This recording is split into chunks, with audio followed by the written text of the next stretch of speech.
तो आज हम बात करने जा रहे हैं काइजू नंबर 8 के एपिसोड 3 के बारे में, जहां लास्ट एपिसोड में हमने देखा था कि काफका और इचिकावा दोनों ही एग्जाम देने के लिए डिफेंस फोर्स के बेस पे पहुंच जाते हैं, जहां उनकी मुलाकात एक लड़की से होती है जो अपना नाम किकरू शिनोमिया बताती है और किकरू को काफका के बॉडी से काइजू की स्मेल आती है। तो अब एपिसोड कंटिन्यू होता है। तो उससे पहले आप सभी का स्वागत है मेरे यूट्यूब चैनल मांगा बॉय में। मेरा नाम है प्रेम, नाम है मेरा प्रेम चोपड़ा।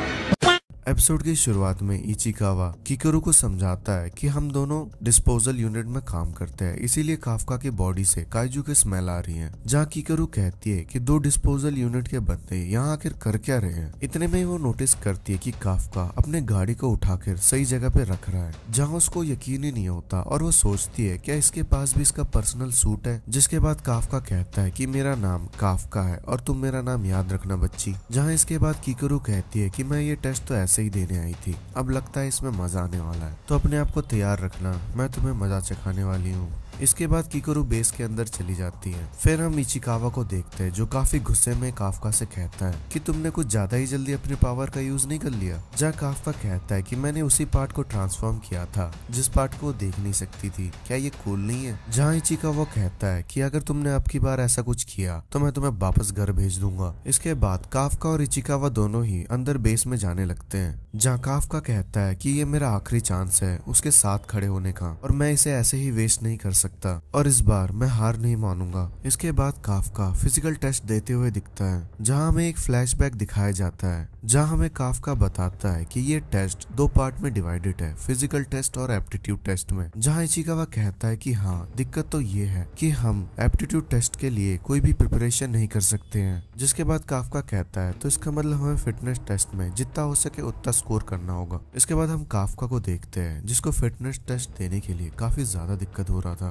जहाँ वो कहता है कि लास्ट टाइम जब मैंने ये टेस्ट दिया था तो बस मैं एक एवरेज बंदा था, पर अब तो मेरी हालत और भी ज्यादा खराब हो रही है। क्या ऐसी हालत हो जाती है जब तुम्हारी बॉडी 30 साल की हो जाती है तो। इसके बाद हम काफका को देखते हैं जिसकी रैंक 299 हुई थी। इसके बाद हम किकरू का रैंक देखते हैं जो कि 5 आया हुआ था, जहाँ वो कहती है कि तुम तो मुझे कुछ दिखाने वाले थे ना। इसके बाद हम काफका को देखते हैं जिसको काफी ज्यादा बुरा लग रहा था और वो कहता है कि इस टाइम के लिए मेरा नाम प्लीज भूल जाओ। इसके बाद इचिकावा आता है और वो कहता है कि शुक्र है आपने अपनी काइजू की पावर यूज नहीं की। जहाँ काफका कहता है कि सभी ने यहाँ पे आने के लिए बहुत ज्यादा मेहनत करी है, तो मैं नहीं चाहता कि मैं अपनी पावर यूज करके इनके साथ चीटिंग करूं, पर मुझे लगा था ये सब बोलना काफी कूल होगा, पर मुझे अपनी पावर यूज कर लेनी चाहिए थी और मुझे ये टेस्ट दिए भी काफी टाइम हो गया था, जिस वजह से मेरी फिजिकल फिटनेस की तो ऐसी की तैसी हो रखी है। जहाँ इचिकावा कहता है कि आपकी रैंक आने की सिर्फ यही एक रीजन नहीं है। इसके बाद हमें सुशीरो को दिखाया जाता है जो मीना को इस बार के एप्लीकेंट्स की लिस्ट देता है और कहता है कि ये बहुत ज्यादा इंटरेस्टिंग लग रही है, पर मुझे नहीं लगता कि आपको काइजू को मारने के अलावा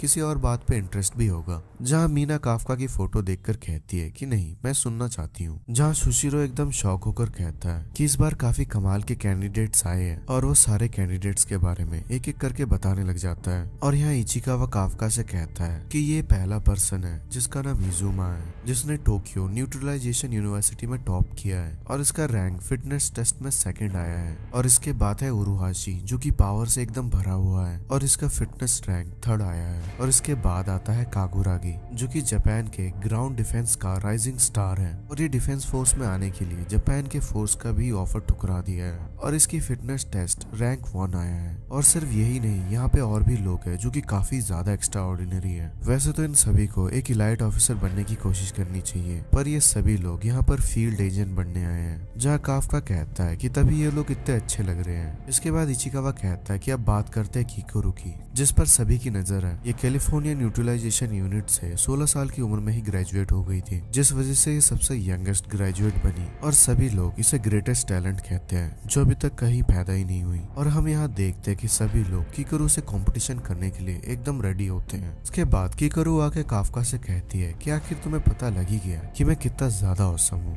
इसके बाद काफका आके कहता है कि मुझे नहीं पता था कि तुम इतना ज्यादा औसम हो। इसके इसके बाद किकरू के बॉडीगार्ड काफका को बहुत ज्यादा मारते हैं किकरू को हाथ लगाने के लिए। इसके बाद किकरू कहती है कि ये दूसरी बार है जब तुम दूसरों के सामने मजाक बन रहे हो, चलो अब देखते हैं और कितनी बार ये होता है। इसके बाद काफका कहता है मैं तुम्हें दिखा के रहूंगा लड़की, तुम बस देखते रहो। जहाँ फिर काफका उदास होकर कहता है कि आखिरकार मैं ऐसा करने कैसे वाला हूँ। इसके बाद इचिकावा आके काफका से कहता है कि हमारे पास अभी भी उम्मीद है, क्योंकि पिछले 2 सालों से सेकंड राउंड पर काइजू की बॉडी का डिस्पोजल आ रहा है, जहाँ इस राउंड में काइजू की बॉडी के बारे में आपकी नॉलेज पता लगाते हैं और आपके ग्रुप में काम करने की एबिलिटी को टेस्ट करेंगे। और इससे कॉम्पिटिटर्स को भी पता लगेगा कि काइजू को मारने के अलावा भी और भी काम होते हैं। और यही एक रीजन है जिस वजह से मैं काइजू डिस्पोजल यूनिट में ज्वाइन किया था और हमें इस बारे में उनसे ज्यादा नॉलेज है। इसके बाद उन्हें दूसरी जगह भेज दिया जाता है, जहाँ शोशिरो कहता है कि मैं 3rd डिवीजन का वाइस कैप्टन हूँ और मैं आज के टेस्ट का 2nd पार्ट होस्ट कर रहा हूँ। इस जगह पर आपका एप्टीट्यूड टेस्ट होने वाला है और आज का आपका टास्क होने वाला है कि इसके अंदर जितने भी काइजू है उन्हें ढूंढकर आपको मारना पड़ेगा। जिसे सुनने के बाद इचिकावा और काफका दोनों ही शॉक हो जाते हैं। तभी हम देखते हैं कि उसी एरिया में जो काइजू था वो बाकी कैंडिडेट्स की ओर बढ़ने लगता है और तभी वहाँ का गेट एक्टिवेट हो जाता है और वो काइजू को वहीं पर रोक देता है, जहाँ काइजू को देखकर काफका डर के मारे नीचे गिर जाता है, जहाँ पर किकरू उसे देखकर हंसने लग जाती है। जहाँ काफका इचिकावा पर गुस्सा होकर कहता है कि तुम तो कह रहे थे हम काइजू के बॉडी को डिस्पोज करने वाले हैं। जहाँ इचिकावा कहता है कि मैंने कहा था कि पिछले 2 सालों से ऐसा हो रहा है और वैसे भी मैं भी इसे देखकर बहुत ज्यादा डिसअपॉइंट हुआ हूँ। इसके बाद होशिरो कहता है तो चलिए आपको इसके अंदर जाने से पहले हम एक एक करके सूट देंगे।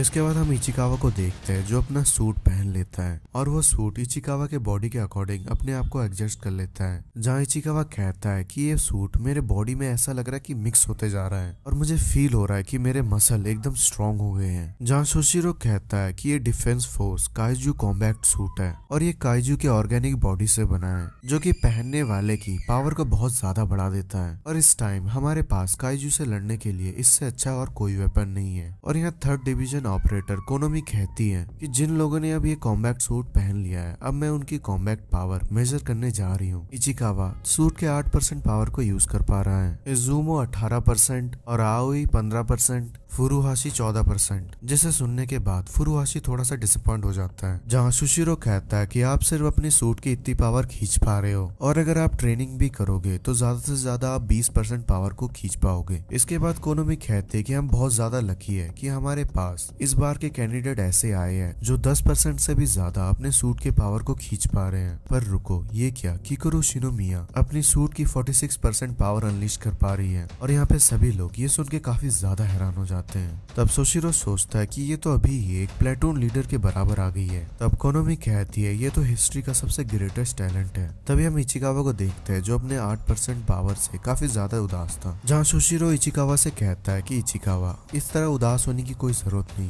क्योंकि अगर तुम पहली बार में ही अपने सूट की 8% पावर निकाल पा रहे हो तो इसका मतलब तुम काफी ज्यादा अच्छा परफॉर्म कर रहे हो। और अगर मैं सच बोलूं, अगर तुम्हारा 0% नहीं आया तो इसका मतलब तुम पास हो। और ये अलग बात है कि मैंने आज तक कभी किसी का 0% देखा नहीं।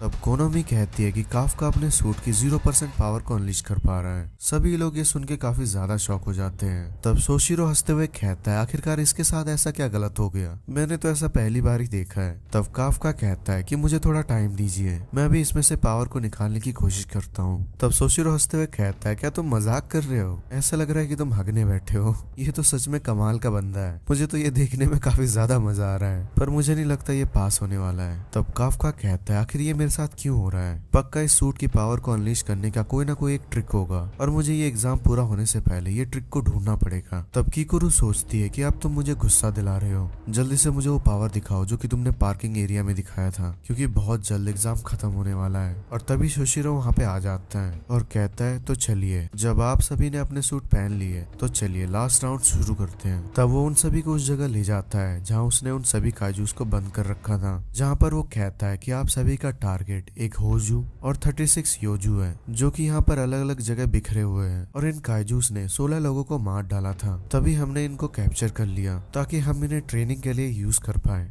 और आप सभी लोग इनसे एंटी काइजू वेपन के साथ लड़ेंगे और हम लोग ड्रोन की मदद से आप सभी के मूवमेंट्स पर नजर रखेंगे और अगर हमें लगेगा कि आपकी लाइफ डेंजर में है तो हम आपकी सूट की शील्ड को ऑन कर देंगे और अगर आपके सूट की शील्ड ऑन हो गई इसका मतलब आप डिस्क्वालीफाई हो जाओगे। और मैं सच बताऊं तो मैं इस बात की गारंटी भी नहीं ले सकता कि आप नेक्स्ट पार्ट के लिए जिंदा रहेंगे या नहीं, और अगर आप इन सभी चीजों को एक्सेप्ट कर सकते हैं तो आप आगे बढ़ सकते हैं। इसके बाद हम देखते हैं कि सभी कैंडिडेट लड़ाई के मैदान में एकदम कूद जाते हैं और हम देखते हैं कि किकुरु सबसे आगे जाकर एक काइजू को जल्दी से मार देती है और आगे बढ़ते हुए और भी काइजूस को मार रही होती है, जिसे देखकर सभी लोग एकदम हैरान हो जाते हैं। तब यहाँ काफका कहता है अब हमें भी यहाँ से आगे बढ़ना होगा तो इसलिए पीछे मत रहना इचिकावा। तब हम देखते हैं कि काफका से उसकी बंदूक भी नहीं उठ रही होती, जहाँ इचिकावा कहता है कि ये बात तो मुझे आपसे कहनी चाहिए, जहाँ काफका कहता है कि मेरा सूट बिल्कुल मेरी मदद नहीं कर रहा, जिस वजह से मैं इस बंदूक को उठा भी नहीं पा रहा हूँ और सिर्फ मैं ही एक जीरो वाला बंदा हूँ जो ये समझ सकता है। जहाँ इचिकावा कहता है तो इसे इतने कूल तरीके से कहने की क्या जरूरत है, पर अभी हमें ये सोचना चाहिए कि आगे हमें क्या करना है, हमारे पास किकुरु जितनी पावर नहीं है। तब शोशिरो कहता है कि सॉरी गाइस, मैं आपको एक चीज बताना भूल गया, आज इस टेस्ट को देखने 3rd डिवीजन की कैप्टन मीना आशिरो आई है तो इसलिए अच्छे से परफॉर्म करना। मीना का नाम सुनते ही काफका को अपना वादा याद आता है। तब वो सोचता है कि किसे फर्क पड़ता है कि मैं जीरो पर हूँ या नहीं, और मुझे शांति से सोचना होगा क्योंकि ये मेरा आखिरी चांस है। इचिकावा तुम्हें क्यों लगता है हम पे ड्रोन से नजर रखी जा रही है? तब इचिकावा कहता है कि आपने बिल्कुल सही कहा, क्योंकि अगर उन्हें यही चेक करना हो कि कितने काइजू मरे हैं तो वो सेंसर से भी चेक कर सकते थे। तब काफका कहता है कि तुमने बिल्कुल सही कहा, ये लोग सिर्फ हमारी एबिलिटी चेक नहीं कर रहे हैं बल्कि ये लोग ये देखना चाहते हैं कि हम सिचुएशन के अकॉर्डिंग कैसे एडजस्ट करते हैं। तो इसका मतलब अगर हम सामने से अटैक नहीं कर सकते तो हमें बाकी लोगों को सपोर्ट देना होगा। इसके बाद वो लोग वहाँ पहुंच जाते हैं जहाँ इजोमू और आओई एक काइजू को मार रहे होते हैं। तब काफका उस काइजू को देखकर ये सोचता है ये तो वही काइजू है जिसको हमने लीडर क्लीनर के साथ मिलकर साफ किया था। तो अब मुझे समझ में आया कि इन्होंने हमें इतने सारे इक्विपमेंट क्यों दिए हैं। और तब वो उस काइजू की ओर एक स्टन ग्रेनेड फेंकता है जिस वजह से उस काइजू को काफी ज्यादा दिक्कत होता है। तब काफका कहता है कि इसकी आंखें काफी ज्यादा कमजोर हैं पर इसकी सुनने की क्षमता बहुत ज्यादा अच्छी है, तो अगर आप ज्यादा साउंड प्रोड्यूस करके इन्हें बहरा बना दे तो इन्हें टारगेट करना काफी ज्यादा आसान होगा। तो जल्दी से इसके पेट पर हमला करो। इस काइजू की पेट की स्किन काफी ज्यादा कमजोर है। तब इजुमो और आओई काफका की बात सुनकर वैसा ही करते हैं जिससे वो उस काइजू को हरा देते हैं। तब इजुमो काफका को शुक्रिया कहता है और यहाँ काफका और इचिकावा और भी काइजू उसको ढूंढने निकल पड़ते हैं। और तब इचिकावा कहता है आखिरकार हमने कर दिखाया। तब काफका कहता है तुमने बिल्कुल सही कहा, हमने अनगिनत काइजू के बॉडीज को डिस्पोज किया है और हम ही हैं जो उन्हें अंदर और बाहर दोनों साइड से जानते हैं। जहाँ काफका अपने मन ही मन सोचता है कि मैं ये कर सकता हूँ, मुझे यहाँ काइजू की पावर को यूज करने की कोई जरूरत नहीं। जहाँ इसके बाद इचिकावा कहता है कि अगली बार स्टन ग्रेनेड मैं फेंकूंगा, तो इसलिए आगे बढ़ते हैं। और तभी हम देखते हैं कि काफका पर एक काइजू हमला कर देता है और उसे उड़ाकर दीवार पे फेंक देता है। तब यहाँ कोनोमी कहती है कि काफका को काफी सारी चोट आई है और ये आगे नहीं लड़ पाएगा। तब यहाँ शोशिरो काफका के शील्ड को एक्टिवेट करने की कहता है। तब यहाँ काफका सोचता है कि ये सही नहीं हो रहा है, अब वो शील्ड को ऑन कर देंगे जिसका मतलब मैं फेल हो जाऊंगा, मुझे उठना ही होगा क्योंकि वो मुझे देख रही है, मैं और उसके सामने अपनी बेइज्जती नहीं करवा सकता। और तब हम देखते कि वो काइजू काफका को बस खाने ही वाला था और यहाँ कंट्रोल रूम से शील्ड बस ऑन ही होने वाली थी। तब शोशिरो सोचता है कि मुझे लगा ही था कि सबसे पहले यही बाहर होगा, ये बहुत फनी बंदा है, ये तो सच में बहुत बुरा हुआ। तभी हम देखते कि किकोरू वहाँ पे आकर उस काइजू को मार देती है।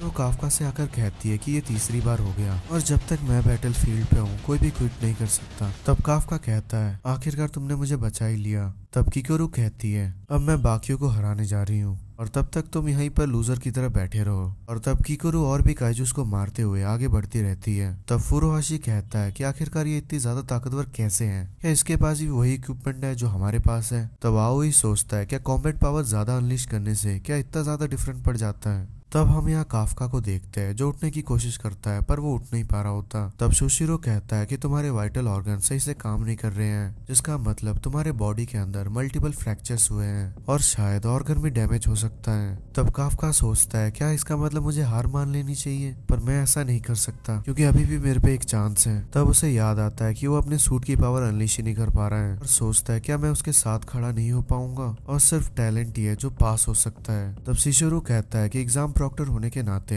मैं तुम्हें सजेस्ट करता हूँ कि तुम इस एग्जाम से बाहर हो जाओ क्योंकि जो शील्ड तुम्हारे सूट में है वो तुम्हें हमलों से नहीं बचा पाएगी। तब काफ्का कहता है कि मैं ही हूँ जो डिसाइड करेगा कि मुझे हार माननी चाहिए या नहीं। मैं चाहे सपने देखने के लिए थोड़ा बूढ़ा हो गया हूँ और मैं जानता हूँ कि मैं बेवकूफ की तरह दिखता हूँ, पर मैंने डिसाइड कर लिया है कि मैं अपनी पूरी जिंदगी यहाँ पर दांव पे लगा दूंगा और दोबारा से अपने ड्रीम का पीछा करूंगा। और इस टाइम चाहे कुछ भी हो जाए पर मैं हार नहीं मानूंगा। और तब हम देखते कि काफ्का अपने सूट की 0.01% अनलीश कर पा रहा था। और इसी के साथ ये एपिसोड यहीं पे खत्म हो जाता है। तो आई होप आपको ये एपिसोड अच्छा लगा होगा। मैं मिलता हूँ नेक्स्ट एपिसोड के लिए, तब तक के लिए गुड बाय।